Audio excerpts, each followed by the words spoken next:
Polling booth పోయి ఓటేద్దామంటే కాళ్ళు నొప్పులు. తాత తాత తాత ఎవడురా నువ్వా? ఎలక్షన్ లో నిలబడున్నా తాత. అందుకేనా ఈ ఓవర్ యాక్షన్? నిన్నే విధిగా చూడలేకపోతున్నాను తాత. అయితే కళ్ళు మూసుకో.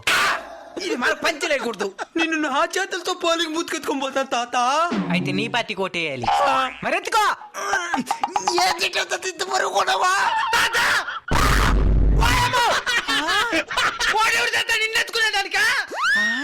నిన్ను నా భుజాల మీద నేను ఎత్తుకొని పోతాను తాత పోలింగ్ బూత్ కా. అయితే నీ పార్టీకి ఓటేయాలి. అయితే ఎత్తుకో.